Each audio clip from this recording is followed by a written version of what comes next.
Bitcoin heads into week 3 of January, still holding $40,000 after a wildly volatile start to the year. But where will the BTC price go next? Following the debut of the first spot, upcoming market first spot, Bitcoin exchange traded funds in the United States. Price action has never been the same. Snap moves both up and down have surprised both long and short BTC traders. My liquidation tally tells the tale.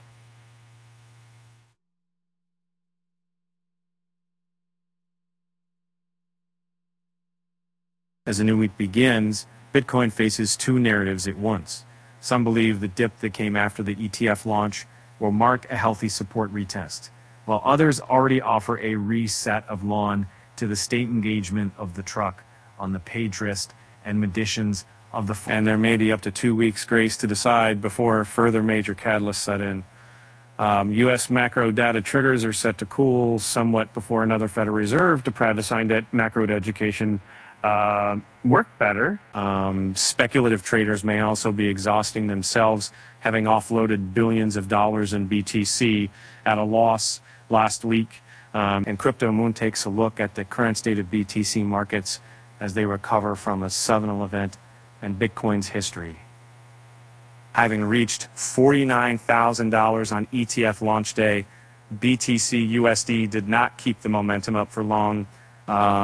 Subsequent come down took the market all the way back to the bottom side of its established trading range, but sellers could not force a true retest of the matches and mark. Industries are 6, in many cases. Instead, 2 local bottoms near $41,500 we're seeing. The second coming at the January 14 weekly close. Data from Crypto Moon Markets Pro and TradingView shows at the time of writing, Bitcoin is closing in on $43,000 after a modest relief bounce overnight. Prior to the close, Trading Resource Material Indicator saw order book data giving early warnings that a support test was coming, but that this could be far lower. The Binance order book shows 270 million in bids spread from 41.3 to 36 to 5 million, with it focused on the 38 to 39 4K range. Additionally, the buy wall of 26 to 5K has been broke up and moved up, part of comments on X, formerly Twitter, right? Later, popular trader Skew delivered a list of signals to believe that the bounce off the lows would stay. These included reclaiming $42,500 on daily time frames, the relative strength index staying above 5,100, and Bitcoin holding its yearly opening price near $42,250 of support. By the way, BTC 1H nice bounce so far, looking for further confirmations for a rally higher, reclaim of consolidation lows. 42.5 killer SI above 50. Trade yearly open as support for H200 EMA reclaim. The extent of the retracement from $49,000 nonetheless seemed to catch the majority of bulls by surprise. According to data from Statistics Resource CoinGlass, January 12, liquidated around 112 billion in BTC longs, making it one of the costliest days in recent months. For analyst Matthew Hyland, the range top around $48,000 still presents a problem, and Bitcoin may need more time to overcome it based on recent events. In his latest X posts, he cautioned that a trip to the mid-$30,000 range could still happen. Hashtag BTC looking like the lower path is more likely after testing the 48K area. Still a chance to rebound here, however, but odds favoring mid-30s currently. This chimes with a popular theory that calls for a further flush toward $30,000, but while Highland and others see a subsequent continuation of the bull market, that view is not universal. As Crypto Moon reported, controversial trader Il Capo of crypto still believes that new macro lows are due, with these extending to as low as $12,000, and those hoping for a break from volatility may yet get their wish this week, at least from a macro perspective.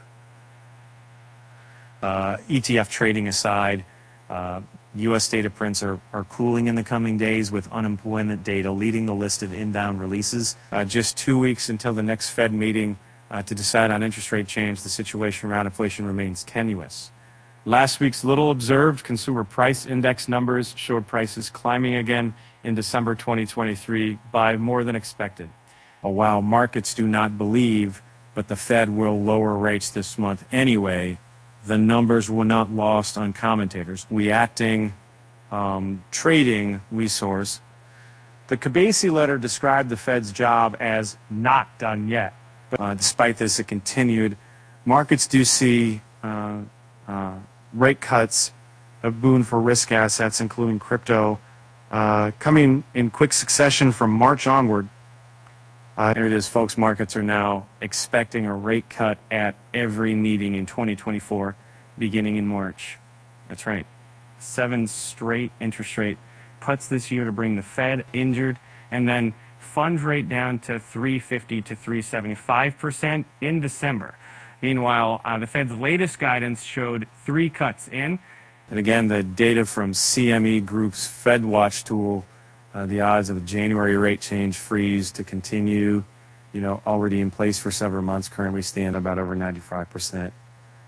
For many, ETF week ultimately became a week of selling, not buying. Bitcoin, despite institutions finally having the chance to add BTC exposure, price action showed the psychological impact of volatility in classic style. And the $50,000 mark was too much for bulls, with whales lining up to distribute to the latecomers, while the reversal toward $40,000 saw significant panic. This was evident in the proportion of BTC being sold for less than it was purchased.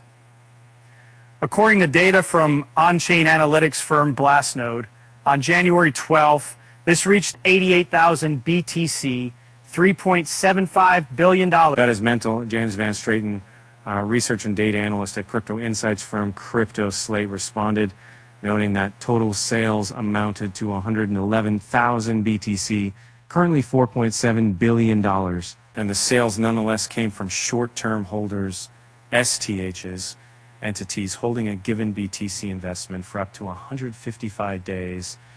The ETF announcement, it would seem, have given speculators in a reason to buy, hoping that further upside would result. And so Glassnode shows that, by contrast, long-term holders barely reacted to the events, keeping at a loss sales muted.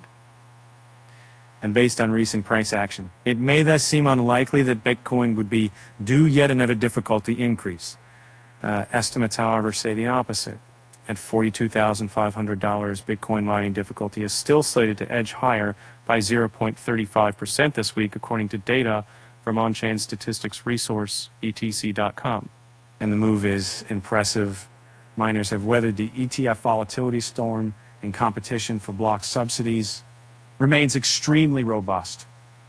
As Crypto.com reported, difficulty marched higher, practically unchallenged throughout the third and fourth quarters of 2023, with only a modest 1% decrease in December, reining in the uptrend. And when you do it for the key moment, is approaching. And with April's block subsidy halving event, cutting the amount earned per mine block by 50% to 3.125 BTC. Until then, fees remain elevated while the hash rate continues to circle all-time highs seen over Christmas. Bitcoin fees have now been cut in half from the December sites. Now, set at the high during the inscription frenzy back in May 2023, and Van Straten noted an X post on the topic at the weekend alongside Glassnode data. As Bitcoin suffered post-ETF, it was the largest alt-kit Ether, which picked up the slack. FBITS made swift gains late last week, while ETHUSD reached its highest levels since mid-2022. However, some are sounding the alarm as open interest has mushroomed, and speculative ETH bets may soon become too much to handle. There is still a looming sword of Damocles over the Ethereum market in the form of $1.35 billion in fresh open interest. Martin, a contributor to on-chain analytics platform CryptoQuant, warned ex-followers on January 14th. And Van Straten, meanwhile, noted a rotation of open interest away from Bitcoin toward Ether. leaving CME Group Bitcoin futures in backwardation below spot price. This, he suggested, was due to excitement over a possible Ethereum ETF, thanks to recent comments from Larry Fink, CEO of asset manager BlackRock. Hawaiian CME is down 13% from the highs, $700 million, while ETHY is up 14%, he explained, adding that this could ultimately be a buy signal for Bitcoin.